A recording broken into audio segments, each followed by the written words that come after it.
Okay,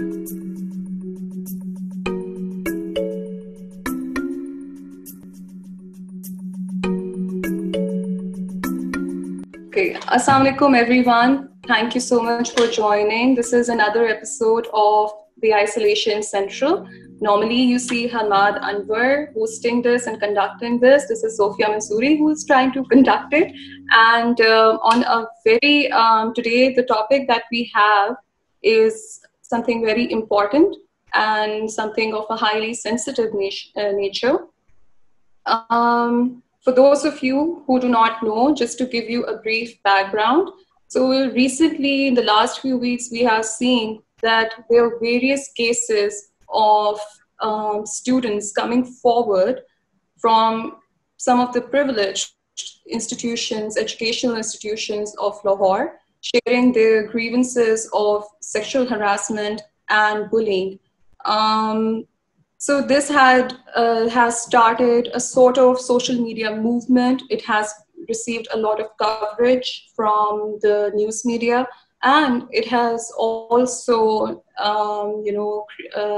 caused some government responses as well. So now, without any further ado, I'm going to introduce a wonderful panel of ladies that I have. Each of them I admire a lot for their work ethic, for their commitment towards social justice and social causes. So firstly, for this panel, I have Tooba Fatima. She is a counselor and she's a psychotherapist based in Lahore. She is also a Fulbright alumni and received her master's in counseling psychology from Boston College in the US. Thank you so much, Tooba, for joining. So happy to be here. Next up, we have Alina Anjum. Alina has her own organization called Chadar, and she directly deals with victims and victims of assault, rape, and other forms of abuse. And she is also a co-founder for a digital platform for women called Chadar. And thank you so much, Alina, for joining. Then we have Kashif Rahman. Kashif is Kashif is working as communication officer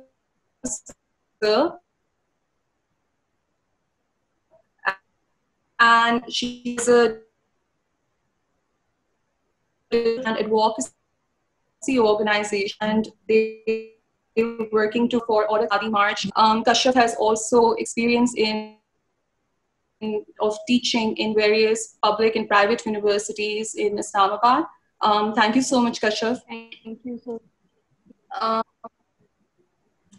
And next, we have a very important guest who is Michelle Shahid. She is a legal expert. She is human rights lawyer based in Islamabad and a justice fellow with Bertha Foundation. She is undertaking projects which promote fundamental human rights, and she'll be sharing her insights regarding the laws that are pertinent to this discussion and how to go about them and how to use them when you encounter such cases. Thank you so much, Michelle.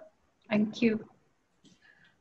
So I'm really happy that that Sukhan has given us the opportunity and brought us together to discuss a highly sensitive topic that has various things running into it. And it's important to establish here that it is a evolving discussion, and there are various nuances involved that need to be touched upon and that need to be addressed as we move forward in this conversation. इसमें अब ये भी important है recognize करना कि इसमें जो consequences होते हैं वो बहुत ही for victim, be it for the survivor and also for the perpetrator. So that's why this increases the gravity of the situation, and it has brought us to a point where we all as a collective need to reflect on various, what has brought us to this point in our society.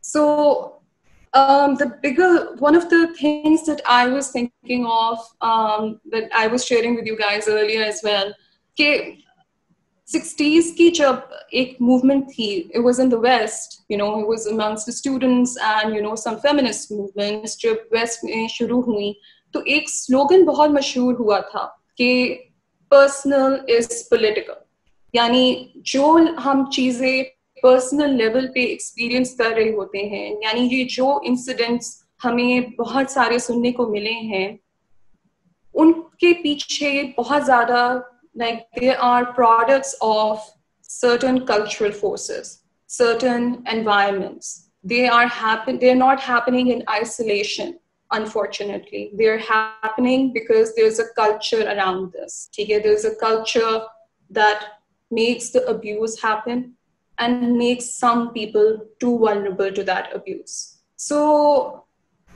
sharing the insights, I think I started off with taking Tooba's input because she is a psychologist. She deals with young adults as well. And I'd like her to share her insights on what are those behavior patterns, what are those of maybe abuse and also of, victim, that make other people vulnerable to it. Thank you, Sophia.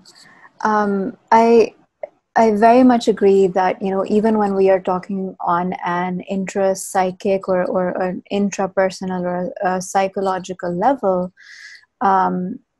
we as people are always interacting with our culture and with our environments at all times. So जो भी चीजें हम सोच रहे होते हैं, feel कर रहे होते हैं, बोल रहे होते हैं, कर रहे होते हैं, they're never happening in isolation. They're always influenced by our culture.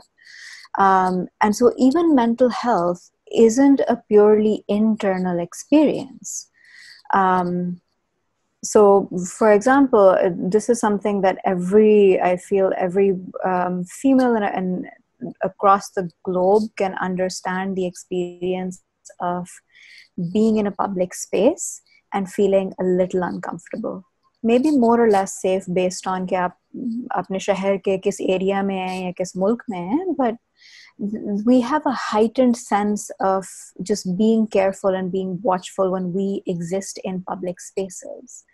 Now, if I step out every day from my house and I experience that stress every day, how does that not have an impact on my individual mental health, right?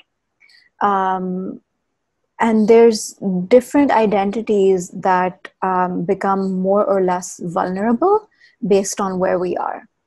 When I'm in the US, my Muslim identity is very vulnerable.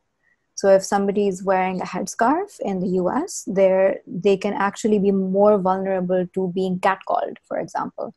Or if somebody has has hair on their face or a beard, they're more vulnerable to be called out. Compared to that, a Muslim in Pakistan is going to feel safer, but maybe non-Muslims, for sure non-Muslims do not. So we have to understand that all of these different cultural identities that we carry, whether we're man, woman, neither or both, whether we're, what our social class is. Do we have to walk to work or take the bus to work, or do we get to have our own car to work? So different identities can give you privilege and oppress you. And unfortunately, the more oppressive identities you carry, the more vulnerable you can become to assault, the more vulnerable you can come to being hurt, because there are fewer and fewer systems in place to support you. So I do just want to highlight that there's a very clear, very evidence-based connection between culture and mental health, and our cultural identities and mental health. Being an adult is also a privileged identity. Being an adult gives you power, or being in a place of of any kind of formal authority gives you power. So it really is this kind of power imbalance that we're seeing, right? That because certain people are in places of power. They teach and they're adults and they have to grade these kids, and the school is backing them and saying कि नहीं ये तो इतने experienced लोग हैं, like how can we get rid of them. It allows certain people and it allows certain systems to keep exploiting kids, for example, over and over again. And for me, I think from a psychological point of view, I will also add that there's really no such thing as a clear sort of good person, bad person, right? We're all made up of these very nuanced, very, very complicated parts of ourselves. We all do good things and do bad things. So it's not as simple as कि oh अच्छा मैं teacher नहीं हूँ, मैं student हूँ, therefore I can't be one of the people who's abusive, right? Or oh but these are my friends, so I can't possibly be abusive with them. We have to kind of get into the habit of being thoughtful about our behavior. We have to get into the habit of understanding that very good people can still act in ways that that are hurtful to other people. Maybe if you're a student facing, somebody from the school admin, yes, you have less power as a student. But if you're in your group of friends and you're Sunni, Punjabi, Muslim, male, cisgender, even in terms of like your social class, you have to be aware how any or all of, or a combination of those identities might be giving you more power, how you might be acting in abusive ways towards other people, even if you don't fully see it or fully are able to acknowledge it in the moment. And for the survivor, for the victim, of course, I think there's this very very simplistic and unfortunate understanding कि अच्छा अगर कुछ हुआ था तो why didn't you say anything? But we have to understand that the body's responses of survival prioritize just getting out of a situation, right? So fight or flight or freeze. Lots of times when we can see okay, oh, there's this person who's more powerful than me, whether that's in physical, they're physically more powerful, or they just have more power, they're again school admin, teacher, age mein mujhse bade. Our body a lot of times will go into a freezing response in an attempt to survive. And so I'm afraid that it's a very misinformed question to ask survivors and ask victims, oh, why didn't you fight back? Why didn't you push back? Why didn't you say anything then? Because, I'm sure that other people are going to speak so much better to the systemic aspect of this, but even psychologically, your nervous system can shut down when you are under threat. And so it's not really possible for a lot of survivors to be able to really stand up for themselves in the moment or engage in those kind of defensive ways that society seems to expect of them. I'll pause there. Thank you so much, Tooba. I think you've highlighted some of the very important, you touched upon very delicate themes in such a span of time. Some things I would definitely like to come back, but taking from your point on, survivors and their experience, and a lot of questions that are raised on social media generally that we see कि अब क्यों बोल रहे हैं, पहले क्यों नहीं, क्या मसला है, अब क्यों, एक sense of suspicion है survivors के around, what is their vested interest. So, taking that point forward, and definitely we'll come back to you and touch upon various other points that you have discussed right now. And taking that point forward and move to Alina. Alina, since you work with survivors of abuse, rape, assault, so can you share your insights that, what is the challenges, what are the internal dialogues, Do they feel excluded from the society? What are their, like, can you share some insights based on your experience working with them कि उनको वापस जिंदगी में एक normal life में participate करवाना, या फिर उनके क्या सेंटिमेंट्स होते हैं जो उनको प्रोसेस करने में एक टाइम चाहिए होता है. So yeah, Alina. Thank you for such an important question. मेरे ख्याल से सबके दिमाग पे यही होता है. We've been taught जिस पिदर शाह परस्त हम लोग सोसाइटी में ग्रो अप करते हैं, हमारा first response to a survivor is कि बेटे अब क्यों बोल रहे हो आप, अगर उस वक्त क्यों नहीं बोला. And I always ask people to remember कि आपके लॉज, आपके इंस्टीट्यूशंस और जिस सिस्टम के अंदर वो लॉज और इंस्टीट्यूशंस एक्ट करते हैं, it is not sympathetic to the cause. It is not on the side of the survivor. You open Google right now, आप न्यूज बार में लिख लीजिएगा, trigger warning for everyone for what I'm about to say next. If you literally type raped in police station, countless incidents आएंगे in South Asia. As a rape survivor, when you go to a police station to report, FIR कटवानी है, पहली बात तो unfortunately 2 finger test अभी भी होता है. ये दुनिया में वावेला मच गया था इसके बारे में, लेकिन अभी भी होता है.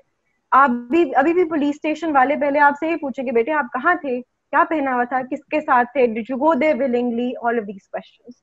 So of course survivors aren't going to take the legal route. Of course they're not going to do what the system says. दूसरी चीज, ये तो बहुत एक डिफरेंट एग्जांपल है ना जिसकी लीगल स्टैंडिंग है, rape, right. It's something that we know. आपकी उर्दू जुबान में रेप का लफ्ज इतने अरसे बाद आया था. It is a shame. Jinnah bill जबर या जबरदस्ती हम बिस्तरी is not enough to capture the nuances of the harm that is based around gender-based violence. वो harassment को capture नहीं करेगा, वो abuse को capture नहीं करेगा, वो assault को capture नहीं करेगा, वो शायद rape के marital rape को capture बिल्कुल नहीं करेगा. तो जब आपकी ज़बान में वो tools ही नहीं है, how can you expect survivors to know what's happening to them? The approach that I always take forward is making sure that people know what is happening. Consent का लफ्ज अगर हम रजामंदी समझे ना तो बहुत सिंपल लगता है, but consent is more than that. Consent is overwhelming. Yes, I want to do something. Verbal, physical, genuine yes. रजामंदी coerced भी हो सकती है, रजामंदी under pressure भी हो सकती है, रजामंदी with a gun to your head भी हो सकती है. जब ये सिस्टम एग्जिस्ट करता है तो of course survivors are only going to speak out when उनके अंदर जो उबल रही होती है रेज और डिसअपॉइंटमेंट और frustration. there's a point, right? आप कितना ही रोगे, you're a vessel, there's only so much that you can take. एक वक्त आता है when you're like बस अब इससे ज्यादा हम बर्दाश्त नहीं कर सकते. I always ask people to think कि okay, जिन सोसाइटीज में पर्पल का लफ्ज नहीं होता वो पर्पल को ब्लू कहते हैं, तो उनके लिए purple and blue are the same thing. So if people are taught that yes and no are the same thing, then what do you expect? I mean, of course they're not going to treat no as an actual thing. They're going to say no is also yes. आपका culture propagate करता है, आपका media propagate करता है, आपकी literature propagate करती है. The tools and language that a survivor needs are disturbingly missing from our system. This is why survivors don't speak out. I'm a survivor. It took me 2 years to understand what happened to me. 2 years as an adult is a long time for me to understand what's happening. क्योंकि मेरी understanding of trauma was so little कि जितना मैं बढ़ती गई और जितना मैं पढ़ती गई मुझे समझ आया कि ये हो रहा है. The difference is कि अब जो बच्चे बोल रहे हैं, mashallah, they're a lot more well read. They're a lot more trauma informed. They have a lot more resources at their disposal. So now they're quicker at identifying what these things are. लेकिन वो फिर भी नहीं बोल सकते क्योंकि with the example that you've seen with this private school, systems are enabling predators and systems are genuinely making sure कि इन survivors की आवाज को पिसाया जाए. So my question and my concern is never कि survivors क्यों नहीं बोलते या survivors late क्यों बोलते हैं. It's always why is a system that's in place not ready for survivors to speak up. And if they do speak up, transparent mechanisms of accountability या reporting exist करते हैं या नहीं. So this conversation does not exist in silos for me. It's a conversation that's within a system, and we really, really need to talk about it. I'm taking up so much time. Yeah. No, thank you so much, Alina. In fact, you've touched upon some very, very important aspects. And if others don't mind, in fact, I would like to ask another question. And firstly, thank you so much for sharing a very brave story with us. Of course, this is very difficult, and it must be very brave that you were able to process. एक आपने जो बहुत important बात की Alina was कि consent के बारे में, कि जो हमारे यहाँ जो एक और इस एपिसोड में भी जो इस मूवमेंट ये जो सोशल मीडिया कॉन्वर्सेशन चली है इसमें भी हमने नोट किया कि लेकिन there were a lot of cases जिसमें लोग confusion में थे और वो कह रहे थे कि but this was a consensual relationship, this was something that happened with consent. I mean, एक तो हमें सबको क्लियर है कि और शायद ये भी बात सबको क्लियर नहीं है जो कि हमारे लॉ के अंदर है कि under age consent does not count. Like if you are 18 and below that consent does not count. लेकिन उसके अलावा what you are talking about is कि there are power dynamics involved sometimes, like in schools that we saw, there were power dynamics involved. And, like if somebody has misled a person and taken a consent under, it could be, through lies, manipulation, it could be through power, the use of powerful position. So all of that is very important. And that has not really made it to the main conversation, I would say. Uske alawa, you were referring to tools for survival. So I'll just borrow some time from other panelists and just if you could briefly tell like what are those tools that you would say those are the tools that are required. Is it language? Is it like how to articulate your concerns, complaints? So can you please just briefly share? Thank you so much for that question. I think Tooba ने बहुत खूबसूरती से इसकी बात की थी कि हर social dynamic में प्रिविलेज होता है, चाहे मैं एक औरत हूँ या चाहे आप सारी औरतें इधर बैठी हुई हैं. Even within this dynamic, as women in the patriarchy, there is still a power imbalance. Some people are older, some might be Sunni, some might be gender or sexual minorities. So every time we talk about consent, हर इंसान चाहे वो मर्द हो, चाहे वो औरत हो, चाहे वो नॉन बाइनरी हो, आपका फर्ज है कि आप अंदर देखें, अपने इंट्रोस्पेक्ट करें कि क्या मैं इस कॉन्वर्सेशन में, इस डायनामिक में प्रिविलेज लेके आ रहा हूँ या आ रही हूँ, और अगर यस तो उस प्रिविलेज को मैं खुद एक्टिवली डिसमेंटल किस तरीके से कर सकता हूँ.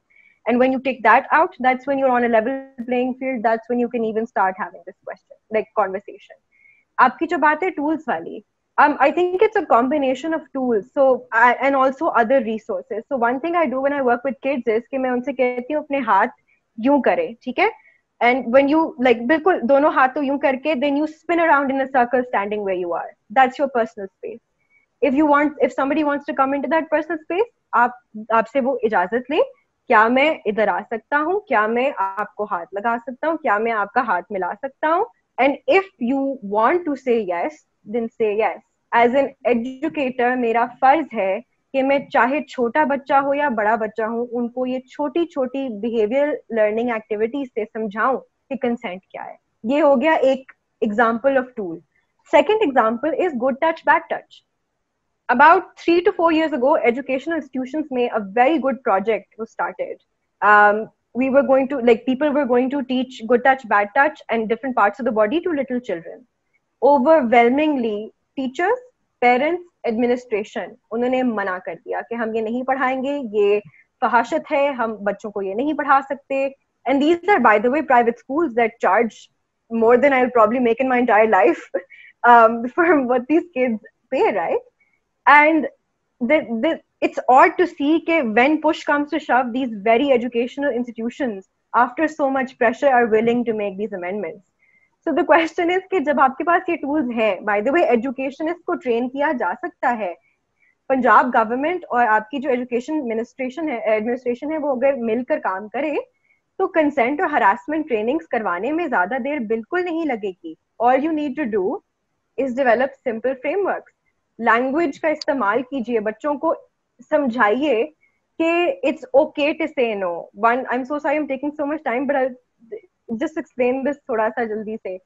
One thing that I was talking about recently was that, for example, if somebody says, hey, you can say no whenever you get uncomfortable, right? मैं आपको example दे रही हूँ. तो मेरे सामने person A है, वो मुझे कहते हैं कि I'm going to, yell loudly and I'm going to walk towards you, and you can say no whenever you feel uncomfortable. उन्होंने मुझे इजाजत दी है नो कहने की, या उन्होंने अपनी तरफ से कोशिश की है कि मैं नो कह सकती हूँ. I have that tool to say no. Doesn't mean I'm going to be comfortable saying no. Doesn't mean I'm going to be comfortable using that tool. Where does that hesitance come from? When we teach children and especially young girls कि बेटे आपका जिस्म पे आपका हक नहीं है, बेटे don't even think about having autonomy. ये सारी cultural ideologies जो बचपन से सिखाई जाती हैं, they manifest in the ability for us to not practice our exercisable right of saying no. So you start shuru mein and you nip this in the bud. Just because somebody has the ability to say no doesn't mean that they will. So the problem really isn't about saying no. It's about a culture that tells them saying no is bad. I'm also going to jump in quickly and add that whenever we begin having, as we just heard, कि जब भी हम consent का लफ्ज़ सुनते हैं, conversation सुनते हैं, I feel like people almost get sort of triggered because in their mind it's we're so far away from the understanding that consent also means asking a student if you can touch them, if you can pat them on the shoulder, if you can hold their hand, if you can like pick up an object from their desk, right? And those are also then, because our adults don't model that to a lot of children when we're young, we then are uncomfortable having this conversation among our friends. Something that it took me a long time to learn was asking my friends, asking my same age female friends, is it okay if I hug you? Is it okay if I put an arm around your shoulder? Right? And I'm not saying that you have to do this in every interaction, but just generally developing that sense of checking in with other people if they are comfortable, genuinely asking if it's okay for you to be in somebody's personal space, if it's okay for you to consent in terms of questions, right? Are you comfortable talking about this? Are you comfortable sharing this with me? Or openly saying, you can tell me as much or as little as you are comfortable with. So consent is sort of just like a very wide berth of essentially giving agency to somebody, truly, honestly giving agency to somebody and saying, you can do and say as much or as little as you are comfortable with, and there will be no negative repercussions for you going against what I need or what I say. I think just starting from that broad base के आप शुरू से schooling में teachers बच्चों के साथ personal space जिस तरह से वो उनसे बात करती हैं और physical touch के साथ consent practice करना I think बहुत ज़रूरी है. Sorry, I'd just like to jump in and say, following the conversation from consent, generally जो हमें सिखाया जाता है, even historically, consent has meant the absence of no. And recently now the debate has been that it should be an affirmative yes for it to be consent. So that removes, and without coercion or without any threat of assault or violence or any repercussions like Tooba and Alina highlighted. And now, even when we are teaching consent to our children in educational institutions or wherever, it doesn't have to be कि आपको अगर कोई हाथ लगा रहा है आपने मना कर देना है. Rather कि आपको अगर आप किसी से पूछो कि मैं आपको हाथ लगा सकता हूँ, अगर वो हाँ ना बोले तो फिर आप नहीं कर सकते. No matter, even if their silence does not mean that they're consenting to it. So, no, these are actually exactly because a lot of the conversation around sexual harassment or harassment in general rests upon the definition of consent, and this particular debate, this particular conversation revealed, you know, that how people are not really understanding, you know, कि like जब लोगों ने बहुत से लोगों ने ये कहा लेकिन ये तो consensual था, यहाँ पे तो मर्जी शामिल थी, तो वहाँ से हमें अंदाजा हुआ कि कितना अभी हमें, you know, इस dialogue को आगे लेकर जाने की जरूरत है. So one thing very chilling I found, you know, while you three have added to the conversation is Alina's point कि जब ये पंजाब गवर्नमेंट ने भी शुरू करने की कोशिश की इन्हीं स्कूल्स और एजुकेशनल इंस्टीट्यूशंस में, तो ये कह दिया गया कि ये फहाशी फैला रहे हैं, ये एक बुरा कल्चर को प्रमोट करेंगे. So this brings us to the point कि वो sorry to cut you off, Sophia. This was not the Punjab government. This was a private initiative. Okay, I'm so sorry. This was a private initiative, but the schools that you know that did not comply or did not welcome this initiative were the same schools, the private schools, right? So I mean, I find it very chilling, you know, like that choice, that particular choice, how it led us to this point where we are. And, you know, this might help people reflect on their behavior, I hope. So taking this point forward, I want to ask Kashif, you know, she has also taught in various institutions. Kashif, what are the policies जो schools में होनी चाहिए या you know कुछ institutions adopt करते हैं, या फिर कौन सी ऐसी policies हैं जिनकी वजह से ये behavior भी promote होता है? So can you share, you know, on schools, school level or institution level कि वो क्या, like what are the policy structures, you know, that, yeah. Thank you so much, Sophia. I am going to speak from a personal and professional experience, from my own personal and professional experience, and I'm also going to take forward Alina's point where she said कि structure बनाया जा सकता है, जैसे उनका अपना initiative था कि you know एक structure, एक framework बनाया जा सकता है where you can teach these teach little kids about consent, about good touch, bad touch, about harassment होती क्या है, what constitutes as harassment. Or I believe being a student as well as a teacher, I've seen there's so many, we're nurturing a culture of abuse in educational institutions. Okay? हम लोगों ने एक ऐसा culture बनाया हुआ है जहाँ पे हमने ऐसी पॉलिसीज बनाई है, हमारे पास पॉलिसीज को, sorry I will touch upon policies a little letter. First Alina के पॉइंट को कंटिन्यू करते हुए, अगर हम लोग लेट्स से हम लोगों ने इवन यूनिवर्सिटी लेवल पे, अंडर ग्रेड लेवल पे आपने subjects like Islamiyat, Pakistan studies, mathematics, communication skills, अगर ये सब्जेक्ट्स कंपल्सरी है for all disciplines to study, then why cannot we have human rights education, civic responsibility education, you know, general discourse around law, what laws are, how do they protect us, what is harassment, gender sensitivity के बारे में education, ये सारी भी उतनी ही important हैं जितनी education on Islamic studies, Pakistan studies, communication important है.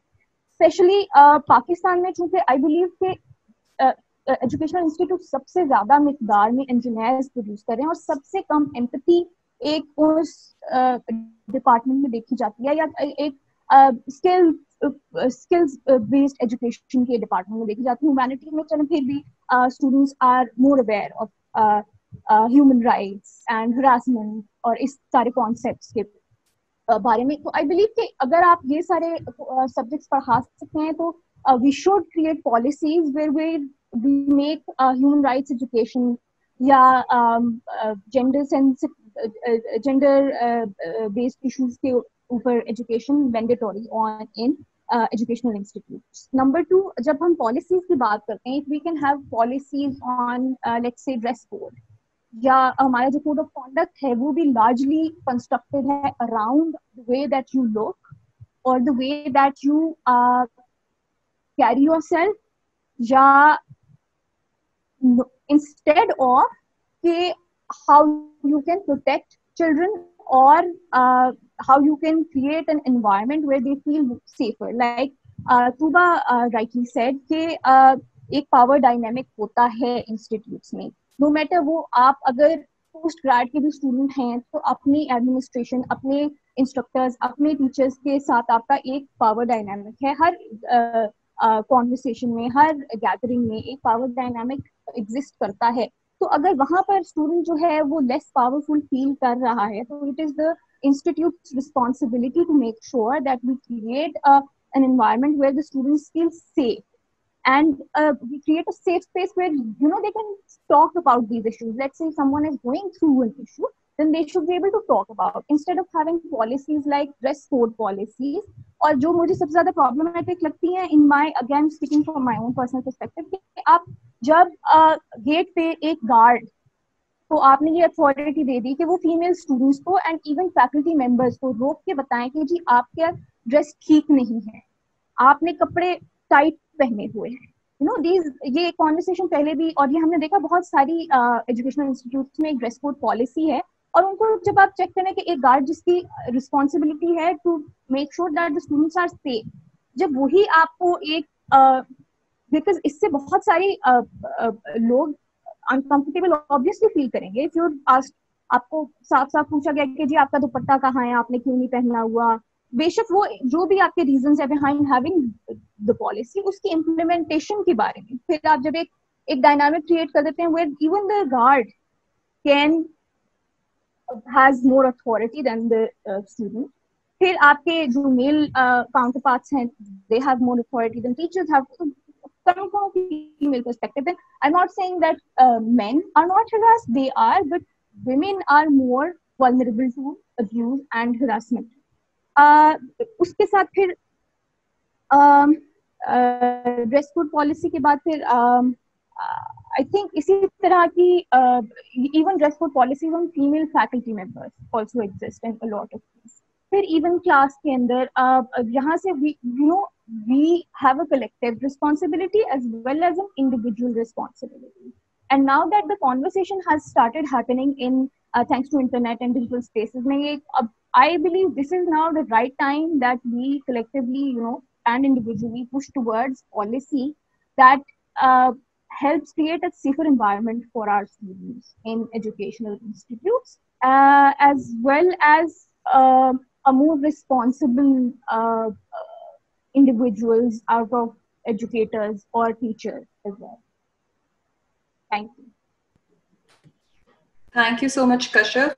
Like you rightly pointed out, like this is a good point, at least, like very unfortunate circumstances led us here, but this is a good point to reflect, which spaces which are supposed to cultivate ideal society, कि वहाँ पे हम लोग क्या include कर सकते हैं. Like you said, why not courses on human rights? Like, why shouldn't, students be aware of what are their individual rights?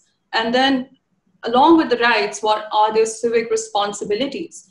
So these are some takeaways, some points to reflect on, and, to that, and this conversation has definitely shed light on the policy structures of the education institutions.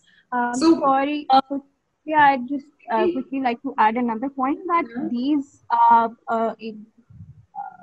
institutes and these the lack of policy and lack of educational policy around such around creating empathy and sensitivity around such issues is also one of the I feel reasons that creates a perpetrator or leads one to think that they can do something of such nature and get away with it. So अगर हम एक environment of abuse को nurture कर रहे हैं, तो हम एक तरीके से perpetrators को भी encourage कर रहे हैं या बढ़ा रहे हैं. So it is very, very important to have a conversation around having a human rights education or education on gender rights and on abuse and harassment. Thank you. Like, absolutely.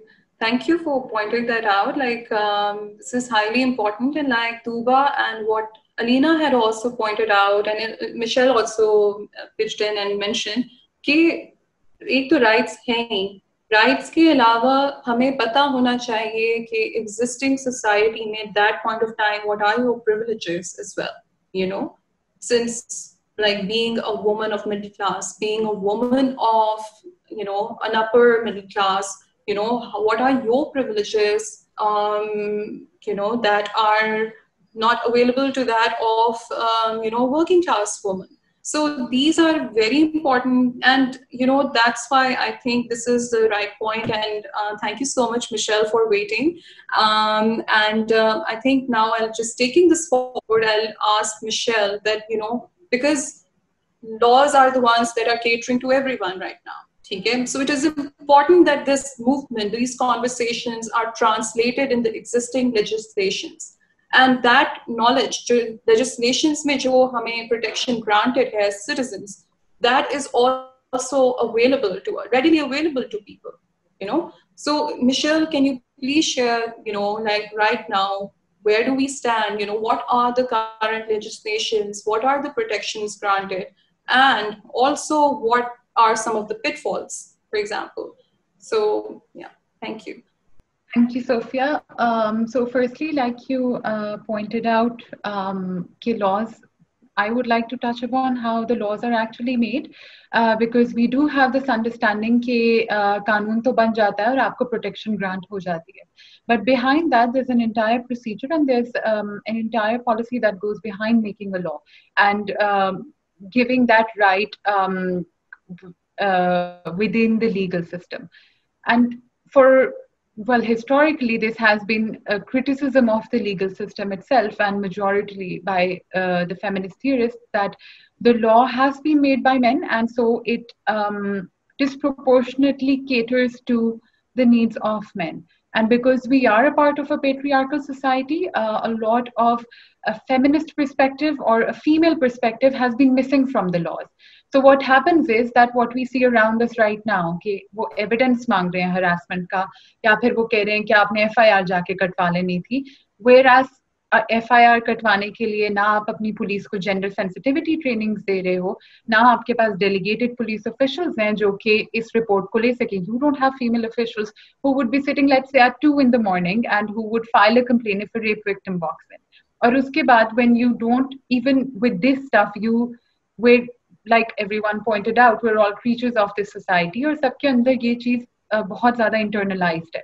But that has to be on an individual level and also on a collective level by the system itself. When you don't have gender sensitivity trainings, you don't have the training to deal with trauma survivors or rape survivors or harassment survivors, you cannot effectively implement the law that is already in place.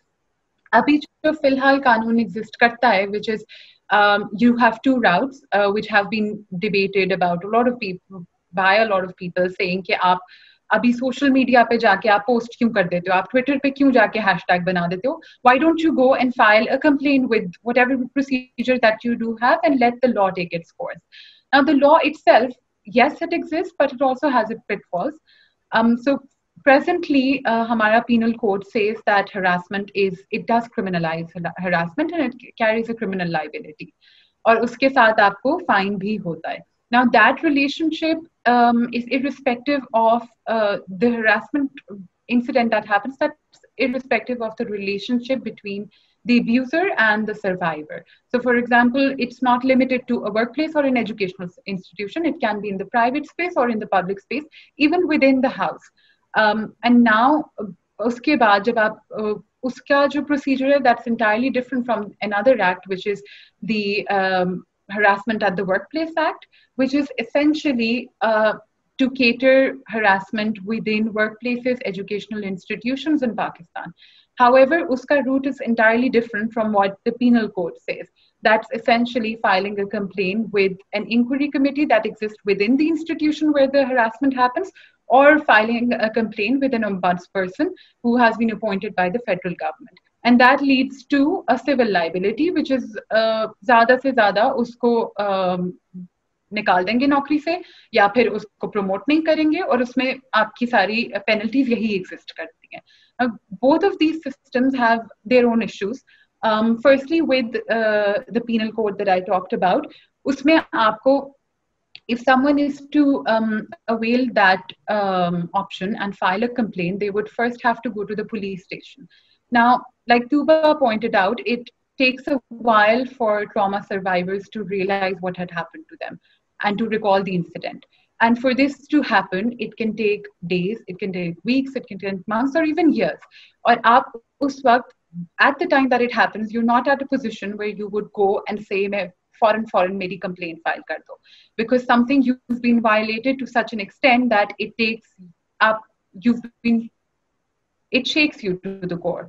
And you cannot really walk into a police station that is, well, there are too many men there, frankly speaking, and that would, of course, expose you to a lot more vulnerability. And somebody who's already coming from that mindset of being harassed would not want to walk into a room with so many policemen and asking her कि आपके साथ हुआ क्या था, आप बताएं किसने किया था, आपका रिश्ता क्या है उनके साथ, आपने उनसे कितना अरसा बात की. And all of these, that again, like I pointed out, there's no gender sensitivity training, and neither is there a training to understand the nature of harassment itself. That it doesn't matter what relationship you had, whether that's your husband, your brother, your father, or a complete stranger on the road. कोई भी relationship हो आपका, किसी भी capacity में कोई आपको harass करे, वो हरासमेंट ही होती है. And secondly, it's also that once you file a complaint with the police officials, they have to register the FIR. And without an FIR, you're unable to pursue a legal recourse to it. That means कि FIR file करने के लिए आप police के पास जाओ. Let's say somebody tells me, which making even any gestures or any sounds of a sexual nature also constitute harassment under the penal code. However, if you go to a police officer and say कि I was walking by और इसने मुझे ऐसे हाथ लगा दिया, या इसने गाने गाए, इसने whistle किया, या ये मेरा पीछा कर रहा था. So because the police officials again are creatures of the society, and because it's been a culture of abuse has been so normalized, they do not think it's harassment. और वो वैसे ही वो कहेंगे ये तो मैडम रोज की चीज है, ये तो होता रहता है, आप वो रास्ता ना लेना ना, आप रात को 10 बजे ना निकलो, आप मैडम घर में रहा करो ना, अपने भाई या हस्बैंड को साथ ले जाओ. If that's the response that you get, your complaint is obviously not being filed, and of course उसी वक्त आपका legal recourse उधर ही खत्म हो जाएगा. आपकी FIR नहीं फाइल होगी, your case will not be heard by the courts. Now, if it is, let's say an FIR has been filed and it does go up to the court, और वो सबसे पहले आपकी lower court सुनेंगे, and anyone who has been to the kacheri knows the environment that there is. It's male dominated. It's there is so much patriarchy within the legal system. There's a lot of harassment happening within the legal system itself, within the courts against female lawyers. And even the judges who are there, unko bhi, because there's no gender sensitivity training, and because this abuse has been so normalized, they would not think that it's a big deal or even regard it as such. And secondly, coming to my second point, regarding the evidence. So एक तरफ आपका delay आ जाता है, you go and file an FIR. सबसे पहले police would refuse to file an FIR if you're coming after a week, because the delay in FIR would naturally be कि आपका case उधर ही गिर जाएगा. But if they do end up filing the case, तो आपके पास evidence क्या है? आप इतने अरसे बाद अगर जा रहे हो, and let's say you are a rape victim, so within 24 hours that evidence has been disappeared. A lot of women or a lot of folks don't even know कि within when an incident such as this occurs, you have to have a medical examination, and the doctor has to give you a medical legal report. और उसके अलावा आप FIR के साथ वो evidence आपका उस तरह attach होता है. अगर आप पुलिस के पास within 24 hours जाओ, they would direct you to a medical legal expert. And like Alina pointed out, there's still the 2-finger test to determine virginity. और उसकी basis पे, if you're not a virgin and you say you've been raped, that somehow automatically reduces your credibility, as if you have been inviting it. Following that, उसके बाद जो अब आपका because you haven't been able to file an FIR within then, if you don't have evidence, it really आपके पास और कोई तरीका रह नहीं जाता, because the way our legal system has been structured, you do need evidence, you need independent evidence to prove that an incident has happened. But जहाँ पे ये इंसिडेंट होता है वहां पे सिर्फ अब्यूजर होता है और वहां विक्टिम होता है. आप साथ कैमरा लेके नहीं घूमते कि आप रिकॉर्ड कर सको आपको कब किस वक्त हाथ लगा रहा है. Which is why proving that harassment has happened to you can be so difficult. And once you do choose the legal avenue, you're met with the same difficulties कि आपके पास evidence नहीं है.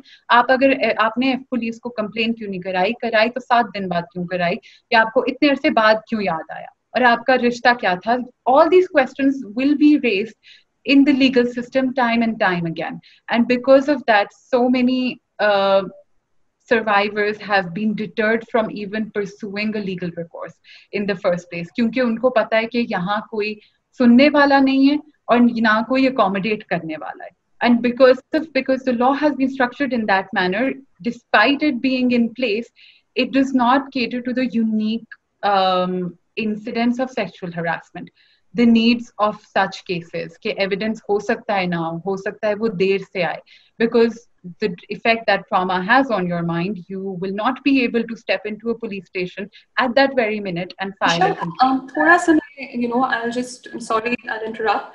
I just want to, also understand and also take your input. Because, I mean, as you rightly pointed out, abhi to like hamara apna, like as unfortunately the reality is such कि हमारा अपना trust, in the existing police stations जो हैं उसमें हमारा इतना damaged है that it is very difficult to take such complaints over there. Then you, as you mentioned, कि वहाँ पे there's not enough sensitization.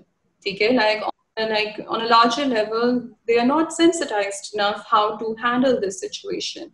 So just taking your insight that, since the issues that have come forward, they are from schools and they are from universities. So, in order to not take that route, like hamare paas is what, because, in the media, a lot of conversation has been around that there is a law that makes it mandatory for all the institutions to have an inquiry committee. It is important for them to have, a proper code that deters any cases of sexual harassment, and everyone must be, and it must be visibly displayed. Something that the Provincial Minister for Education of Punjab has also pointed out. They have also recognized, in the top government level, इसको बात को उठाया गया, recognize किया गया. तो और उसके अलावा, जो सामने आई हैं कि that, the other route is that a lot of this, because हमारे laws की framing is as such that a lot of it is left at the discretion of the judge, like you said, कि evidence जो है provide करना for such cases in itself becomes a challenge. अब ये बात recognize करने की ज़रूरत है that, the social reality is कि जब ऐसे incidents होते हैं, then of course everyone knows this will have repercussions. Everyone knows this has serious repercussions and it is a criminal offense. So why would anyone conduct, a criminal offense in, with few people around? So ये बात को recognize करना ज़रूरी है. उसके अलावा, like institutions or, what is the safest route available to, is that जो students हैं, who are vulnerable because they're young as well. And of course, they are at that time themselves quiet. They're not equipped to process the entire episode. So what is like the safest route available? Like if it is not the police station, क्या आप FIR करवाओ, तो उसके अलावा कोई है हमारे पास available या फिर कोई गुंजाइश है कि? I think, thank you, Sophia. Other than the criminal route, there is a law that seeks to protect victims of harassment at the workplaces, just means educational institutions bhi aate hain, which requires recognizing exactly the deficiency that you pointed out कि educational institutions में ना आपको इतना पता होता है कि ये law exist कर रहा है, which is why that law requires there to be the code of conduct, which has already been drafted, to be displayed publicly in educational institutions as well as workplaces, ताकि सबको पता हो कि ये repercussions होंगे. Under that law, there has to be a complainant can file a complaint either with an ombudsperson or they can file a complaint within the inquiry committee जो organization खुद बनाती है.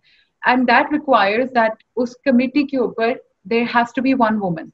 And it can also be कि उन 3 लोगों में से जो बैठे होंगे committee के ऊपर, one can be an outsider as well.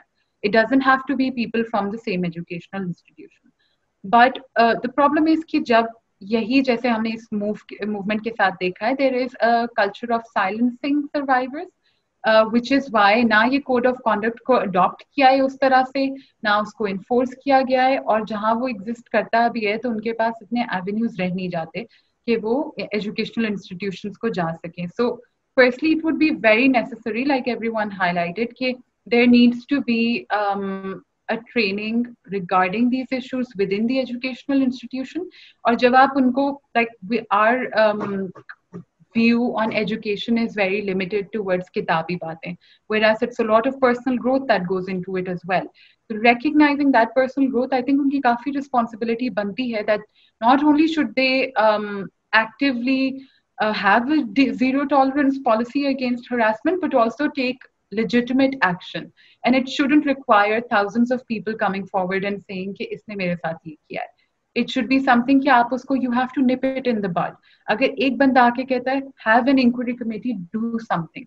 Because जितना आप उसको avoid करते रहते हो, आप उतना ही, like everyone pointed out, you're actually encouraging the perpetrator that their behavior will go unnoticed and unaccounted for.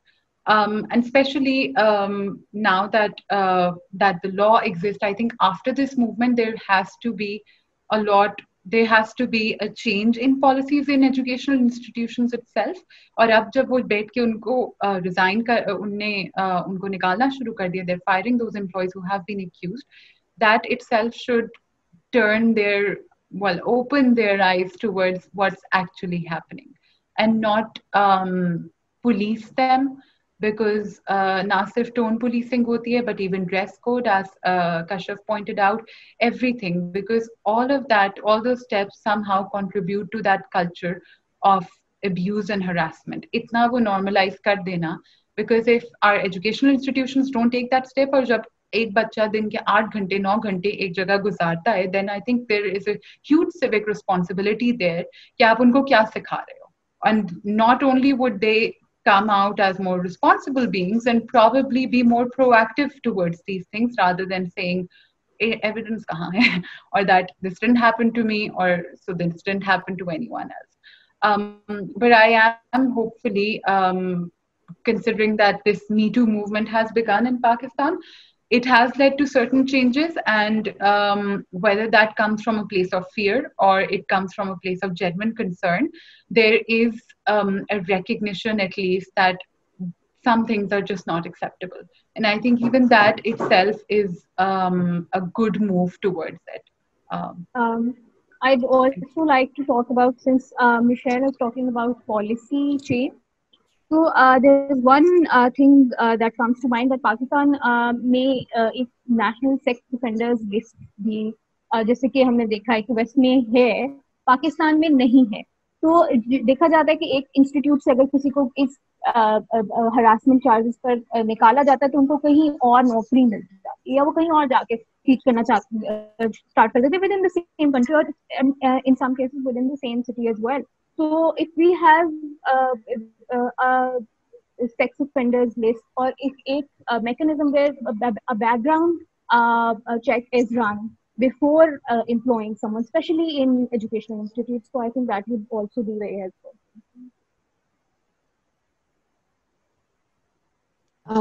I just want to jump in and say, and I'm sorry you can't see me anymore because I've lost electricity. Such are the adventures of summer.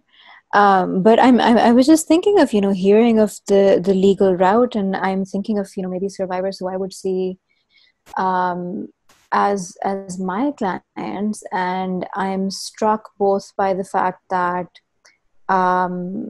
I feel like almost 80% of the people who I work with have had some incident of harassment or the other.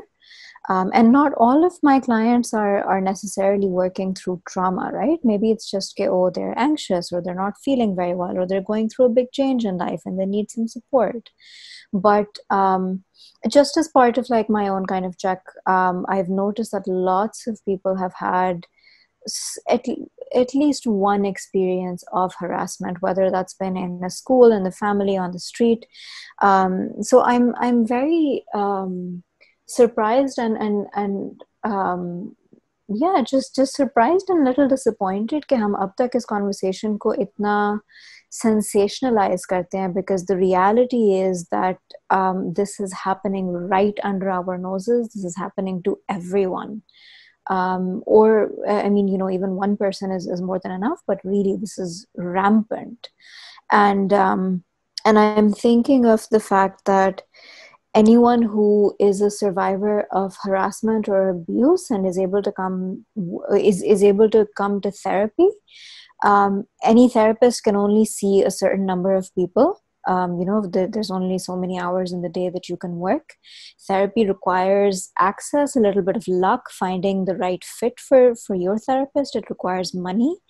And so that's why I think it is so important to push for cultural change in ourselves and in our systems, because not everybody is going to have the privilege to unpack their trauma in therapy. And the only solution really is that we create a safer culture that's going to support people and support survivors, rather than kind of re-traumatize them, through these systems of healing that have been set up for them. Thank you so much. Absolutely, Tooba. Like the way we started off saying that, there's a whole culture around it. None of these incidents take place in isolation. And, there are various choices that we have made, like Abhi, how each of you have revealed through your own experience, that how, multiple choices deterred any, constructive policy, any constructive dialogue, previously. So while we understand, yes, it's been disappointing few weeks, unfortunately, and, it reveals a very grim reality we are all aware of, might have experienced as well.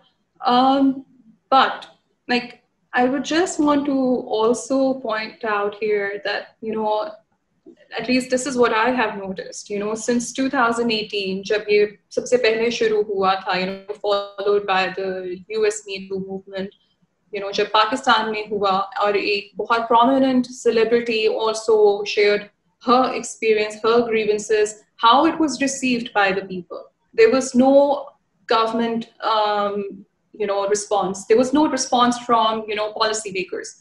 यहाँ पे अब क्योंकि it's students, some people were like, it's a very innocent, very vulnerable group.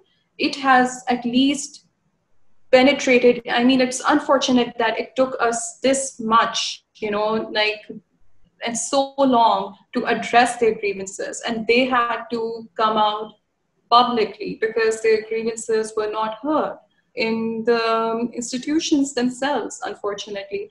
लेकिन ये एक step है कि at least हमें ये नजर आया कि ये पॉलिसी लेवल पे रजिस्टर जरूर हुआ है, like higher level पे, government level पे register जरूर हुआ है कि okay, now this is a valid concern.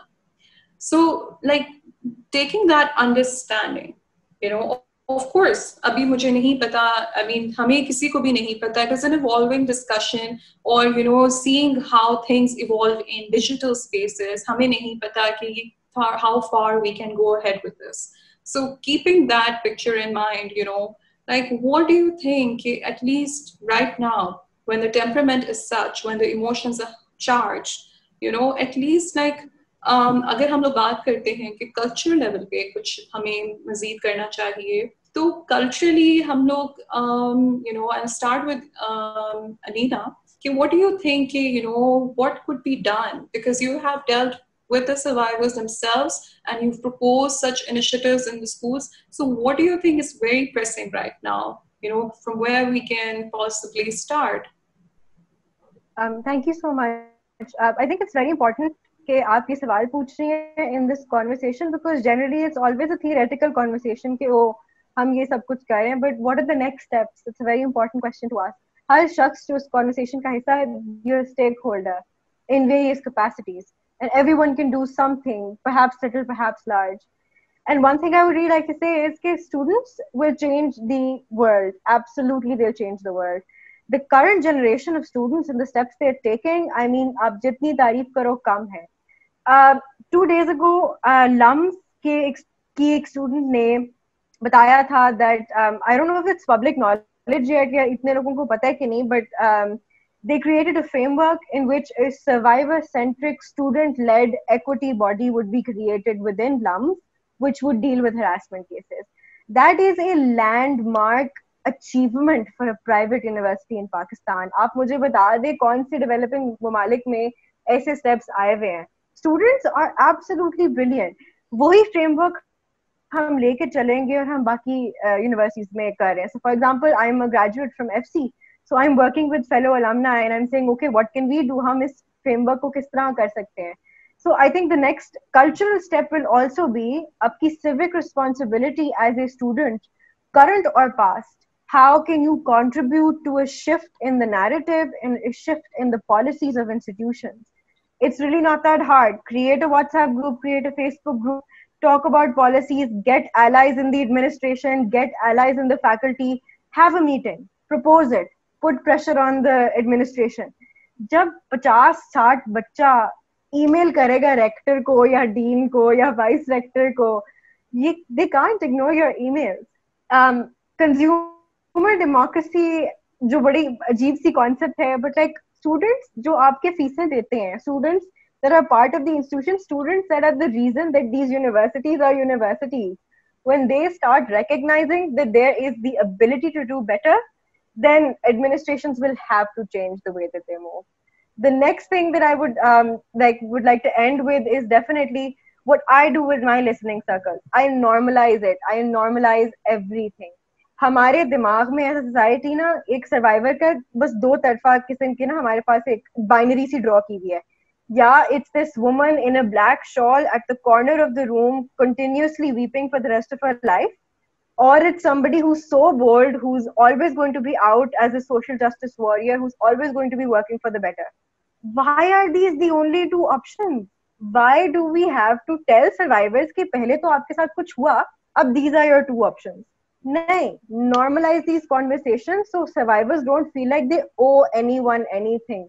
Abhi bhi survivors feel like they owe everyone the truth. Sometimes they feel like they have to owe the forgiveness to their abuser.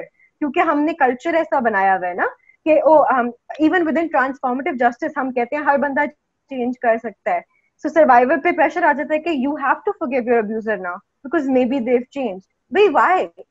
Why is a survivor supposed to go through everything and then also have the burden to forgive?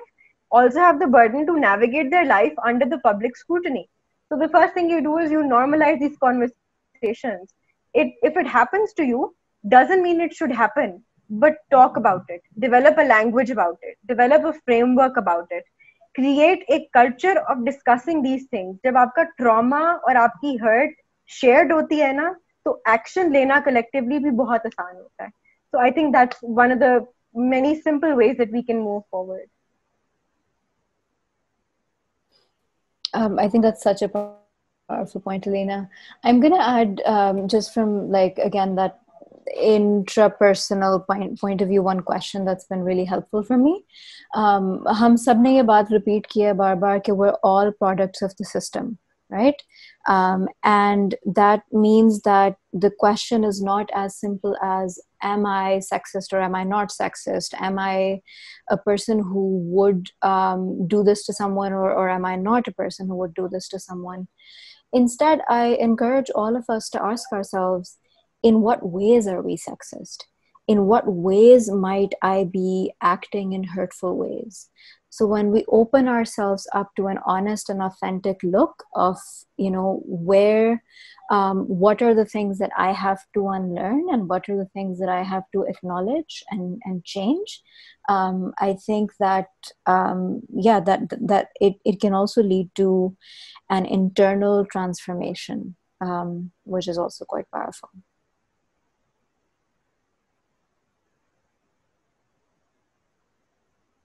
Great.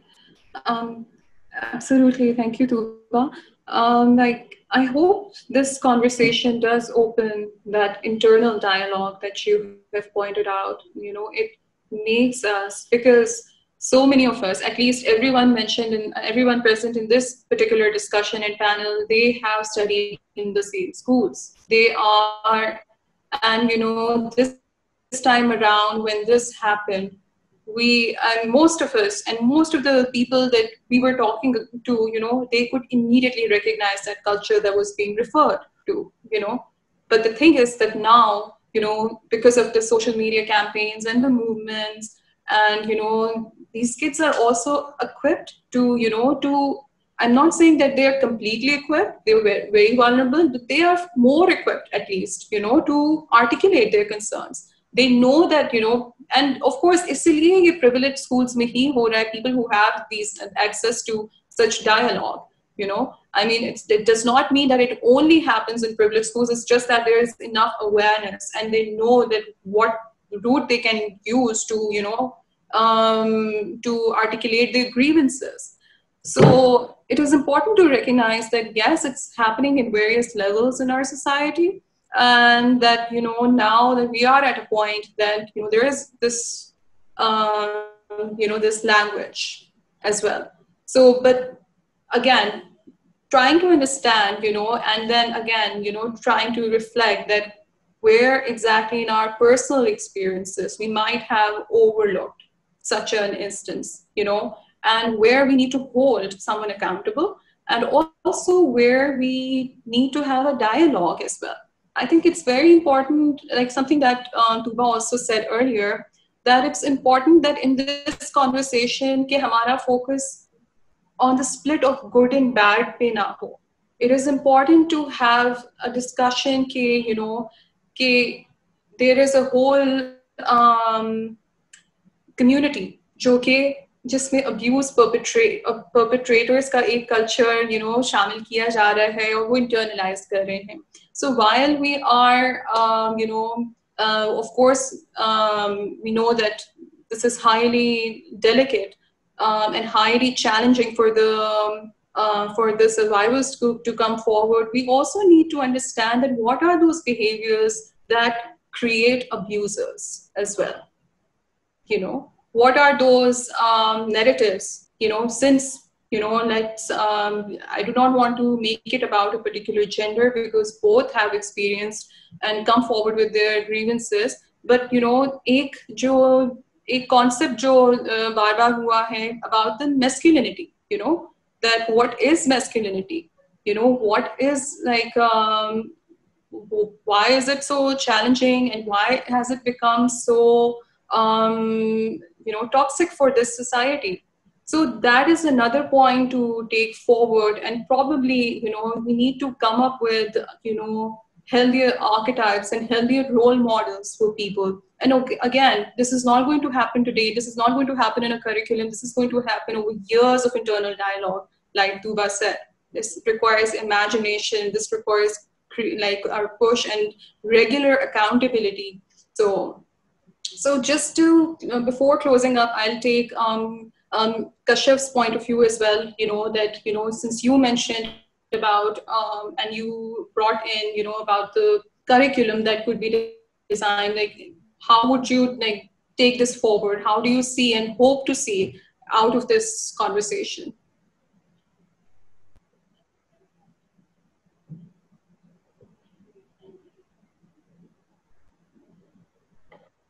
Kashyap? Sorry, bad internet. Acha, I'm sorry, I missed your the first half of your question. I Okay. believe, like I said in the, I'm going to answer the second part of where how I see how we can improve.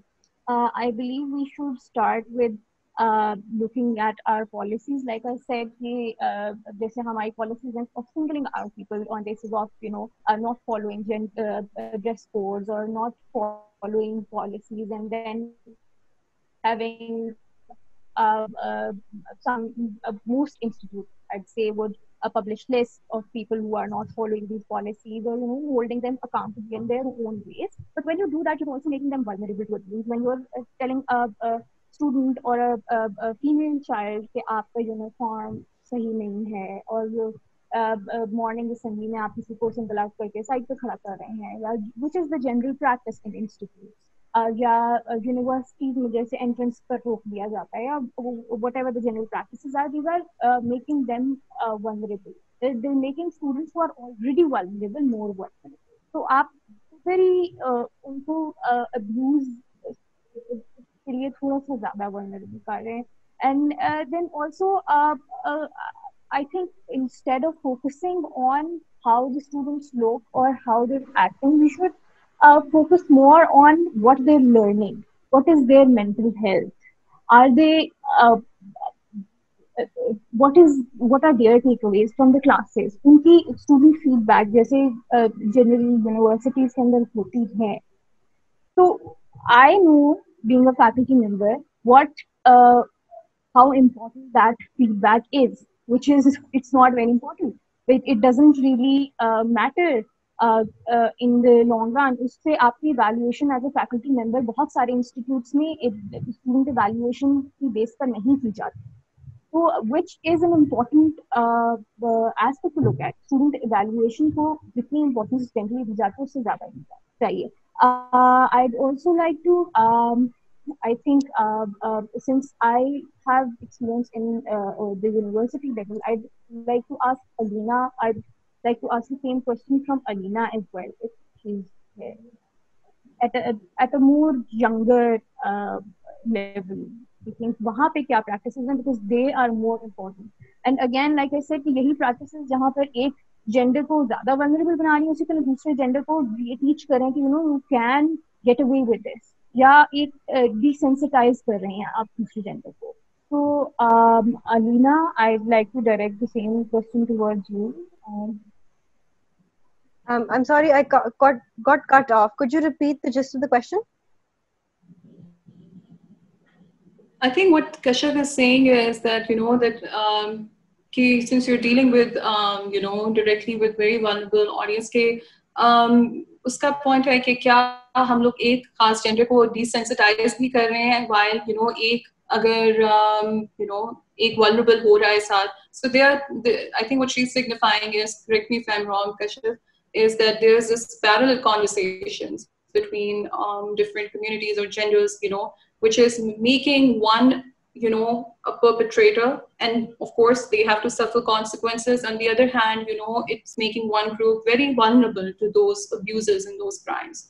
So, is that also? Do you have any insights to share?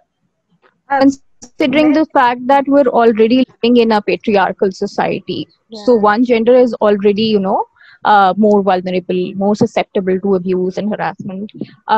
So while we're making them more vulnerable, are we also sort of, without actively doing all this, are we also making them more desensitized? That's what I'm asking. I don't know if that's if I have the right answer to this, but I would like to push this question thoda sa further. And I would like to really reiterate, when it comes to universities and schools, this is not a problem that's largely only something that women face or young girls face. I would really, really like to stress upon the fact that young men, little boys, don't speak up, because apart from the fact that it's something that's shameful, the general narrative around the queer, the sphere of queerness and this demonization of queerness, and this जो आपके colonial laws हैं that are already so anti non-heteronormative forces, etc., non-heteronormative people, मैं genuinely लोगों को जरूर ये कहूंगी कि ये जरूर समझिए कि ये सिर्फ लड़कियों के साथ नहीं होता एजुकेशनल इंस्टीट्यूशंस में, सिर्फ लड़कियां ज्यादा बोल रही हैं शायद बिकॉज आई थिंक अब सपोर्ट थोड़ी आनी शुरू हो गई है. आई थिंक लड़कों के साथ भी होता है. I hope that there is one day we have a time or one day that there's a culture in which men also feel comfortable, little boys also feel comfortable calling abusers out. जहां तक desensitization की बात है, I think Kashyap has a very valid point here, if I'm understanding correctly.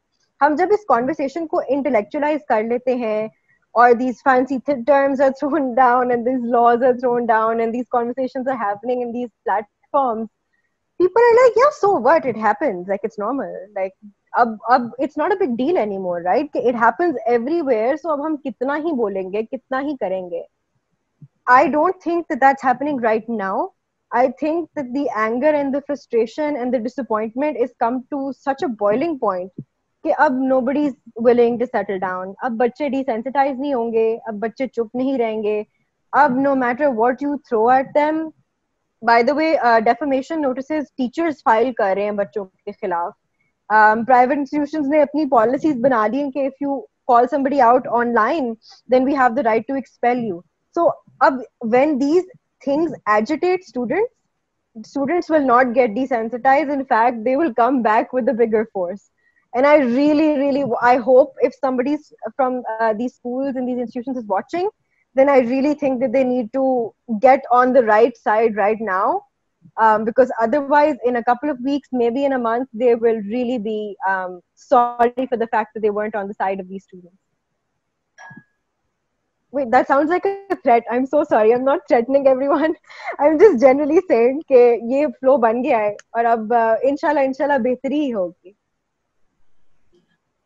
That's true. I mean, I actually would agree, even though it's not a threat, but it should be treated with a lot of care and caution, because it has, like, throughout history, we have seen that, you know, disappointment होती रहती है, एक बहुत बड़ा backlash आता रहता है, लेकिन जब एक conversation का frontier खुल जाता है, then, you know, it has to evolve. That's the way, like, not to sound too philosophical, but probably that's the way life moves, you know.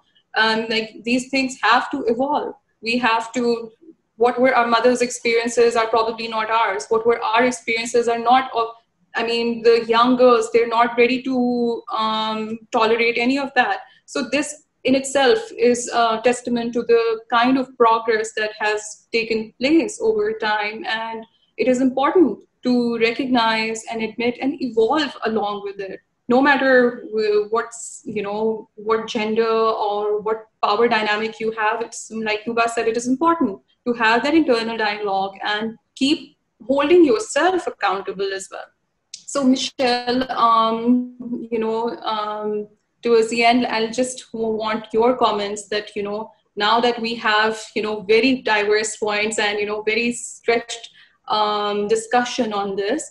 So just trying to see that, you know, अब legal way forward क्या कुछ उसमें हमें या फिर उसमें अभी time है उसमें क्योंकि आपने बताया, you know, how policies are shaped. It takes a while to have these complaints and these grievances transferred in actual laws. So how do you see it going forward with this discussion? You know, do you think it just institutions, जैसे अलीना ने कहा कि LUMS में जो एक बहुत landmark, you know, decision लिया गया, do you think they have any policy implications? They can be transferred into laws as well? I think definitely there is a lot of scope, because laws जब generally निकलते हैं वो एक grievance से ही निकलते हैं, एक unaddressed grievance से, or something that is violating rights, but it's not actually implemented in the law explicitly. And because now that this conversation has started, and just like Alina pointed out, the younger generation is pointing out the issues that are happening in the educational institution. जितनी ये debate stir हो रही है, जितनी जल्दी ये progress कर रही है, I think that time is not far away where at a broader level, on a national level, we start adapting to